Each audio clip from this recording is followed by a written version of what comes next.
Hey there folks, it's Blue here from Blue Bears Games, and for today's video, I will be showing you the newest addition to my personal commander decks that are part of the 32 deck challenge that I am taking part in.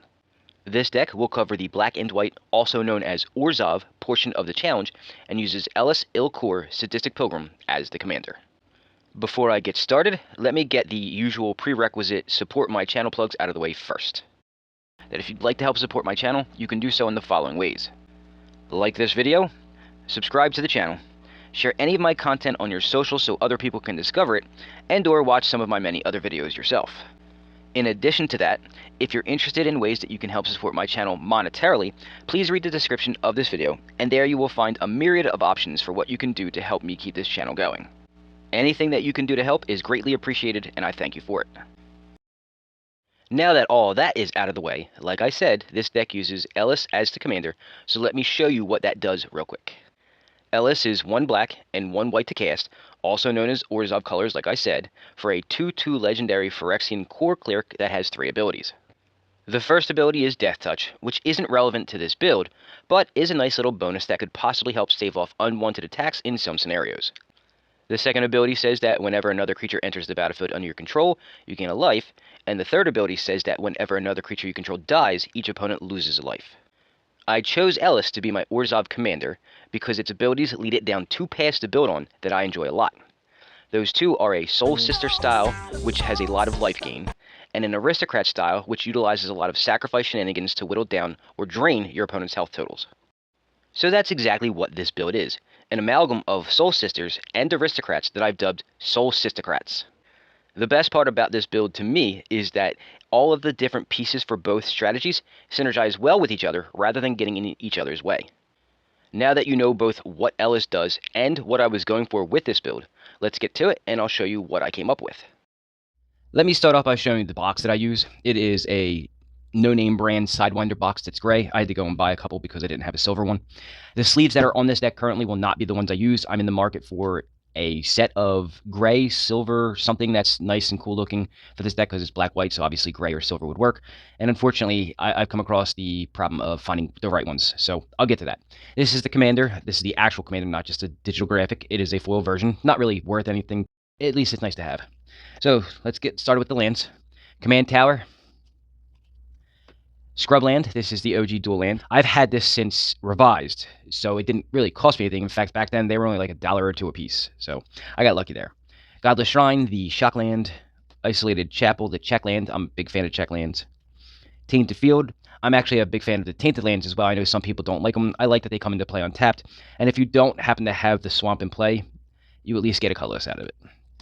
Shattered Sanctum. This is the other style of Checkland where you have to have 2 or more other lands in play. Caves of Koilos, that's the Pain Land from Ice Age. Fetid Heath, this is the Filter Land that was recently reprinted in Double Masters.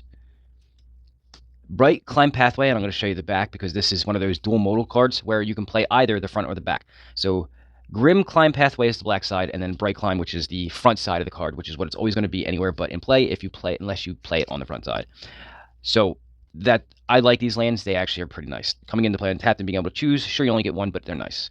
Marsh Flats, obviously I wanted to go do fetch land. Fabled Passage is the other fetch land that I put in here. That's also the Fallout version. Told you I had use for them in the Fallout unboxing. Castle Locktwain for some card draw. War Room also for card draw. In a deck that's going to gain a lot of life, I figured that's a very small downside to draw a card. Demolition Field. So the reason why this is in here instead of something like a Wasteland or a Strip Mine is because I have run out of them. I don't have any more, so I've got to acquire more. High Market. I needed sack outlets, as many as I could get, because this deck is going to do a lot of sacrificing of my guys. So High Market's not a bad one, and it fit the theme very well because it also gains me life. Reliquary Tower, another Fallout card that I put in here. I'm not 100% sure the amount of card draw I've put in here is enough yet, but it should be enough for me to justify putting this in here. And then I got basic swamps and plains, and I'm trying to go for a theme here with these specifically as my main land. I didn't have enough. I only had 3, I think it was. So I'm going to try to swap out some of these for this version of the swamps when I get more. And then the plains, similarly, I wanted to go with, I think it's these or these. So I just need to get my hands on a couple more of these. These are all foil floor lands, and I want to continue that theme throughout the deck, but I got to get my hands on more. Now we'll go over the ramp section. It's pretty basic because black and white don't have a lot of good ramp options. White has a couple of secondary ramp options where they're not really ramp per se. It's more like mana fixing, but we'll get to that. So it's Soul Ring, Arcane Signet. This is a Secret Lair version. Talisman of Hierarchy, because life in this deck doesn't really matter. Life is a resource, just so you're all aware. And in this deck, it's a very useful resource because you're going to gain enough of it that it won't matter. Thought Vessel, just like the Reliquary Tower. I'm pretty sure, again, that I put enough card draw in this that it will matter. But we'll see. I've tested this deck a couple of times, and I didn't get to the card draw, which is kind of odd. But we'll keep testing. The white cards that I'm going to show you now, they're not exactly ramp, like I said. They're mana fixing, but they do go and get land out of your deck and put it into your hand, which is also good for deck thinning, and you can keep on pace by putting a land into play every turn. So it searches your library for a Plains card, which is nice because a Plains card means you can go get dual lands or anything that's not a basic Plains. And then if you control fewer lands than target opponent, you may search your library for an additional Plains card, and then you will reveal them to each opponent and then shuffle your library afterwards. So that's what white does. Same thing with Gift of Estates. Says if an opponent controls more lands than you, you may search for up to 3 Plains cards, reveal them, put them in your hand, and then shuffle. And then the last card is Land Tax. I've talked about this extensively before about how I've realized I don't like this in 3-color decks, but in 2-color decks and 1-color decks, this is actually a pretty good superstar, especially if you're playing against something like Green Ramp, which a lot of people add green to their decks just for that reason, because it allows you to go get up to 3 basic land cards, so you can go get Swamps now, and then obviously reveal them and then shuffle. So that's the ramp section. Moving on, we're going to get to the heart and soul, or the meat of the meat and potatoes of this deck, which is the creature cards. So remember, this is a Soul Sisters, which is a life gain theme, and an Aristocrats, which is also a sacrifice theme, where you gain benefits from sacrificing the creatures. So I'm going to go over all the sections of creatures with you and show you how I did it. So it's Soul Sisters, so obviously the actual Soul Sisters. So Soul Warden and Soul's Attendant, but there are a couple more. You have things like Lunarch Veteran, which obviously isn't a sister, but I mean, the theme is named it. It's not actually like the creature. Distinguished Conjurer. This allows you to gain life, and then also you can blink, or whatever you want to call it, a creature that you control in play, and then return it to play. So you'll get enters the battlefield and leaves the battlefield triggers and all that stuff. You don't get die triggers, though. Suture Priest. It's one of the older ones. Whenever a creature enters the battlefield under your control, you gain a life. But whenever a creature enters the battlefield under an opponent's control, they lose a life. So you gain benefit, your opponents lose life. It's actually nice. Daxos Blessed by the Sun. So it's a 2 to cast, 2-star creature. The star is its toughness, which is equal to your devotion to white. So with it in play by itself, it has 2 devotion because you have 2 white in play. Any additional white mana symbols that are on the board on your side will add to its defense. And then, of course, whenever another creature you control enters the battlefield or dies, you gain a life. So there's double benefit there. And then Wisp Drinker Vampire. It's one of the newer cards. It's 4 to cast for a 2/4 flyer. That says whenever a creature with power 2 or less enters the battlefield under your control, each opponent will now lose a life and you will gain a life, which is nice to have the little extra bits of damage going through. And then for 7, creatures you control with power 2 or less gain Death Touch and Lifelink at the end of turn. That's not very relevant for the build here, but it's not a bad bonus. So now we have payoffs for all that life gain. This is where damage comes in. This is where other benefits come in. So we're going to start off with Veto, Thorn of Dusk Rose. It's a 3 to cast 1/3 that says whenever you gain a life, target opponent loses that much life. And then creatures you control will gain lifelink if you pay 5. And this is not like... lifelink doesn't stack, but you can do it as many times as you want. You can do it on your opponent's turns if you want. Marauding Blight Priest. So 3 to cast 3/2 that whenever you gain a life, each opponent loses a life. And that's the payoff for this deck, mostly. Attended Healer. I've been playing with this on Arena. It's actually not bad. It gives you a lot of different options for sacrificial lambs. So it's a 4 to cast 2/3 that says whenever you gain life for the first time each turn, not just yours, but each turn, you create a 1/1 white cat creature token, and then you can also pay 3 to have another cleric gain lifelink at the end of turn, which isn't, again, relevant as much as you would think, but it's still a nice bonus to have. Cliffhaven Vampire, 4 to cast 2/4 flyer that whenever you gain life, each opponent loses a life. Epicure of Blood, same thing, except for now it's 5 to cast for a 4/4 and doesn't have flying.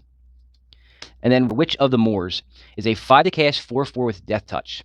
That has, at the beginning of your end step, if you gained life at all this turn, each opponent sacrifices a creature, and you return up to 1 target creature from your graveyard to your hand. So a little bit of graveyard recursion for gaining that life. Trust me when I tell you, I've been actually testing this on Arena as well, just to see if the things work. This does. This is really good. So that's the life gain part of it, the Soul Sisters, if you will.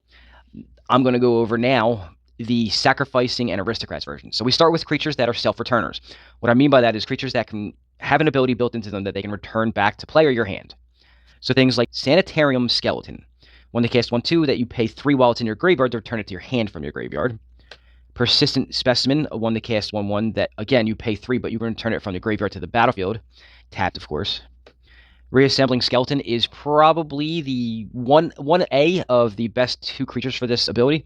It's a 2 to cast 1/1 that for 2, you can return it from your graveyard onto the battlefield tapped repeatedly, so if it dies, you can keep doing it, blah, blah, blah. They all have that, but this one's one of the better ones because it's one of the cheaper ones. Oathsworn Vampire is a 2 to cast 2/2. It enters play tapped, but you may cast it from your graveyard if you gained life this turn, and in this deck, you should be gaining life a lot.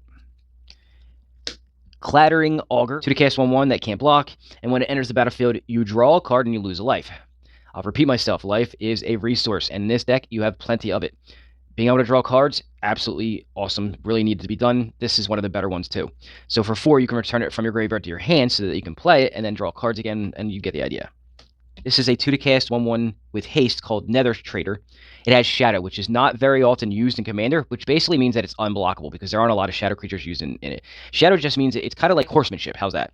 It's a different version of Horsemanship. And then whenever another creature is put into the graveyard from the battlefield, and it doesn't have to be on your side, it can be anywhere, you may pay a black, and if you do, return it from your graveyard to the battlefield. This is 1B, actually. That was 1C. This is 1B. Bloodghast. It's 2 to cast 2/1 that can't block. As long as an opponent has 10 or less life, it has haste.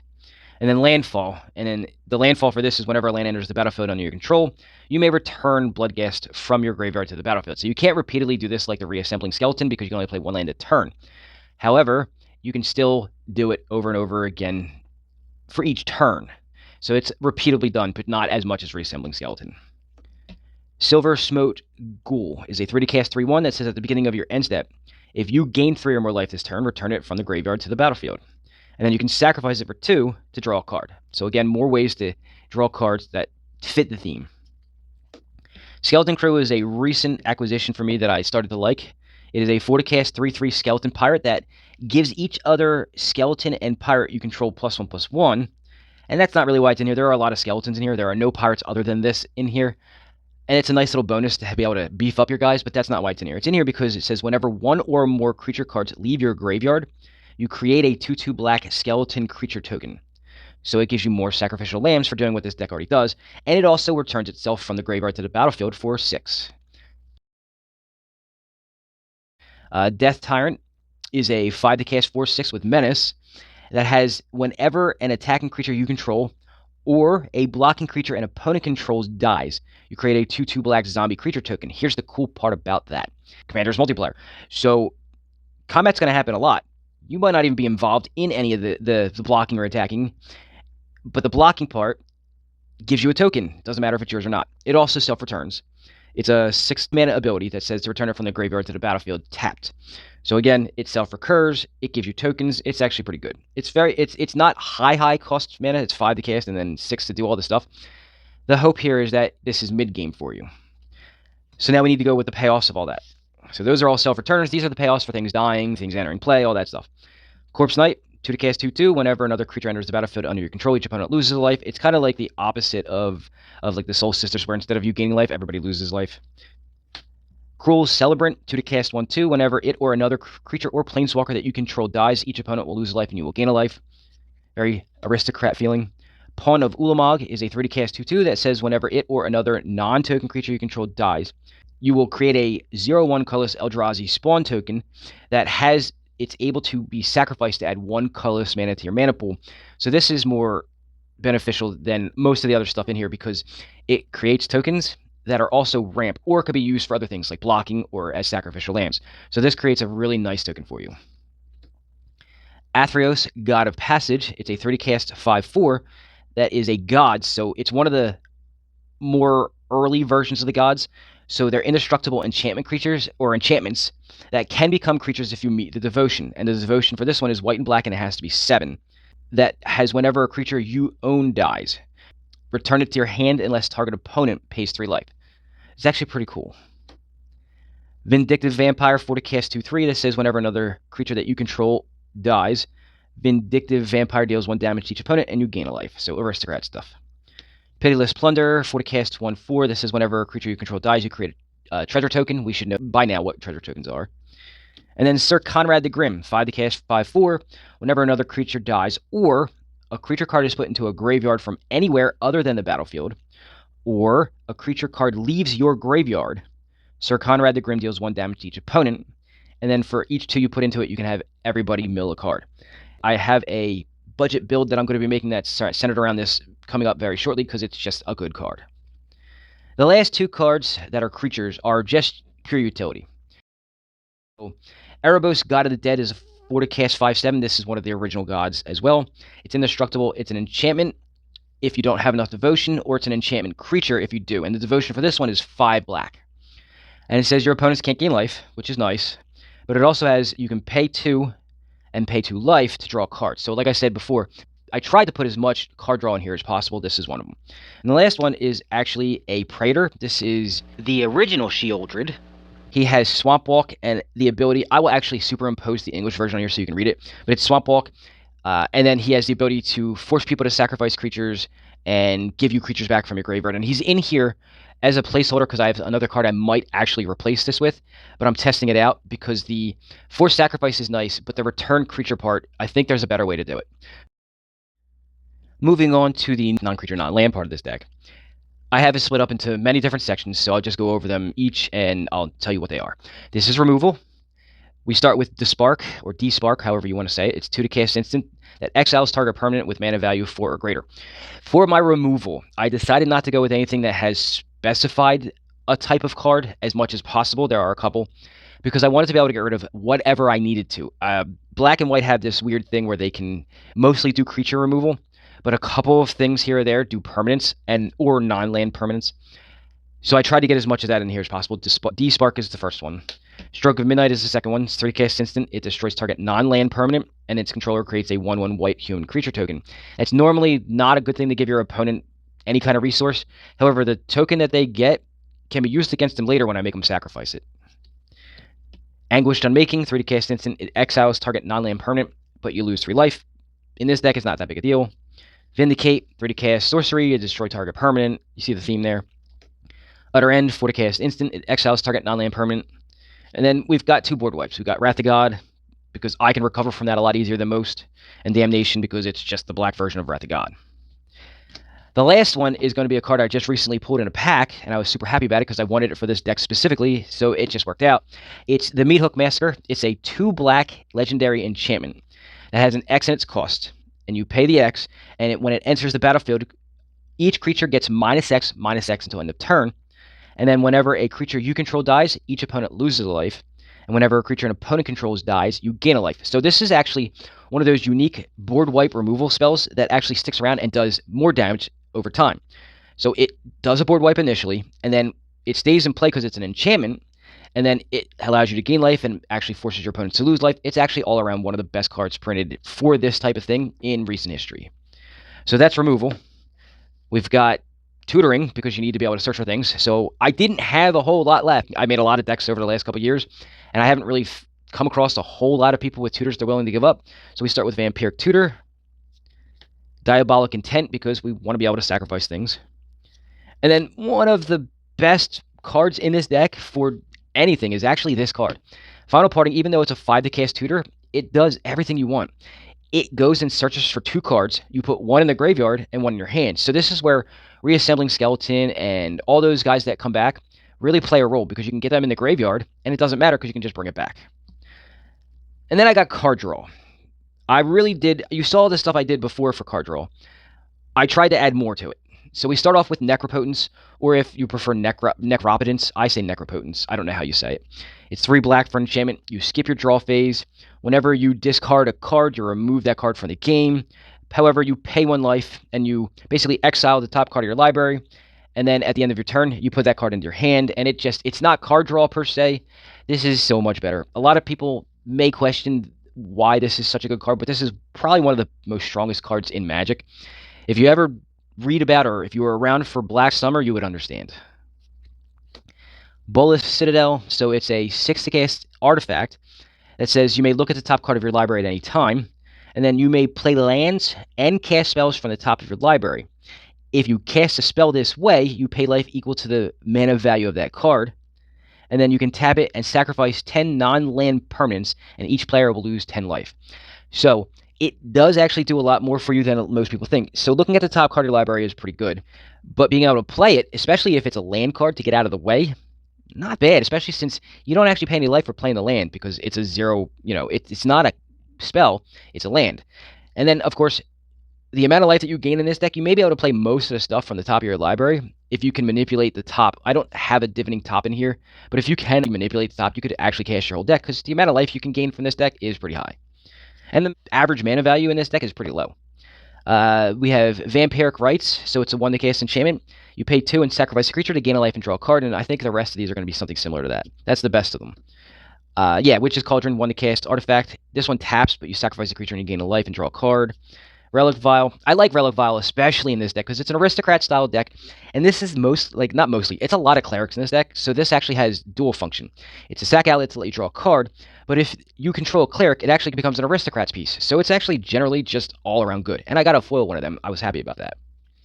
Next, I added 2 sack outlets that are probably the most used in the game. It's Ashnod's Altar and Phyrexian Altar, and they are basically... The reason why they're the most used is because they sacrifice the creature, so they give you a sack outlet for free because the cost is just to sacrifice the creature. And then you can add 2 colors for the Ashnod's Altar, or you can add 1 mana of any color for the Phyrexian Altar. So they're just really good utility. They actually facilitate a lot of combinations. Then we have they have no space for like a name, but these are just pure utility. So it's Bontu's Monument. It's a 3 to cast artifact that has your black creatures costing 1 less to cast, but it's also an Aristocrats piece where it says whenever you cast a creature spell, each opponent will lose a life and you will gain a life. Not Aristocrats in the fact that when things die it does it, but it pings every opponent and then you gain a life. We've got Agent of the Iron Throne. It's a 3 to cast legendary enchantment that's a background, and has it so that all your commanders, which is only 1 in this deck, commander creatures you own have whenever an artifact or a creature you control is put into the graveyard from the battlefield, each opponent will lose a life. We have Bastion of Remembrance, which is a 3 to cast enchantment that says when it enters play, you create a 1/1 white human soldier creature token, but sort of like the Meathook Massacre, it says whenever a creature you control dies, each opponent will lose a life and you will gain a life. It's like a mini, like a more, I don't want to say it's a lesser version because it has its own uses, but it facilitates a lot of things being sacrificed shenanigans, so it definitely does whittle down your opponent's health. Field of Souls is a 4 to cast enchantment that says whenever a non-token creature is put into your graveyard from the battlefield, or basically dies, you create a 1/1 white spirit creature token with flying, which is important because this deck does lack a little bit of flying. There are a couple, but it does have a weakness to flying. If somebody's playing purely flying, you gotta hope that you can outgain them for the damage that they can do. Dictate of Erebos, so it's a 5 to cast enchantment with flash, so you can play it as if though it was an instant, or at instant speed. And then whenever a creature you control dies, each opponent will sacrifice a creature. I do want the other version of this. I did not pull any from Wilds of Eldraine, the Enchanting Tales version. I haven't pulled one yet. If I ever do, I would love to, and add it to this deck. Phyrexian Reclamation, it's 1 to cast enchantment. You pay 2 life, and return target creature card from your graveyard to your hand. So it helps you get back things that don't self-recur. And again, life is a resource in this deck. Swiftfoot Boots to protect whatever you need to protect. It could be Witch of the Moors. It could be any of the Soul Sisters. It could be anything. You just want to be able to protect something, so that's what that does. And finally, I'm going to show you the combo that I added to this deck specifically, but I want to warn you, this is baby's first combo. It's kind of cringy, but the actual combo fits so well into the theme, I had to add it. It's the Blood Bond combo, which is Exquisite Blood and Sanguine Bond.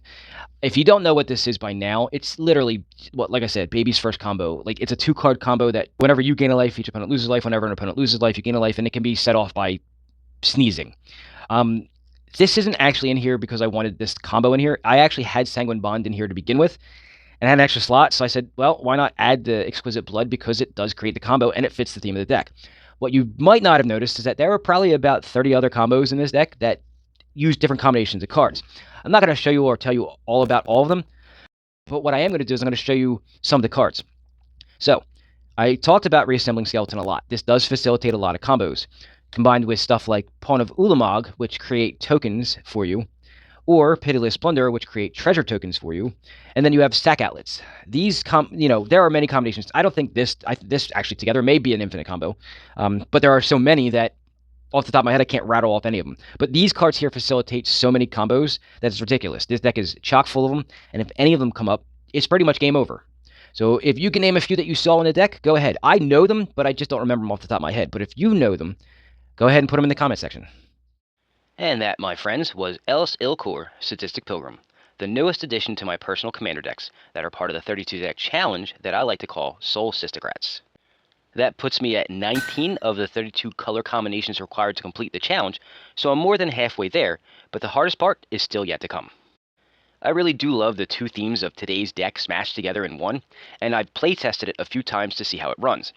Even though I tested it against someone else who was playing a competitive EDH deck of mostly two card combinations like Demonic Consultation and Thoracle, I was really happy with how it played. There are a few cards that I still want to get and swap into this deck, but as I've said for almost 5 years now, that's what the eventual update videos are for, if I ever get to them. No, this deck is not exactly what you would call budget, which is the whole theme of my channel, but if you were to take out the Scrubland, you would drop the price of the deck by over a third. And if you made a couple of other little sacrifices, you could easily get this deck down to a reasonable budget without sacrificing much. In fact, just to prove this point, I'm actually making a $40 budget version of this deck to add to my list of budget decks that I make and sell on the Blue Bears Games Facebook page as you watch this. I'm not sure exactly when it will be ready, but be on the lookout for the eventual video of that build in the coming weeks.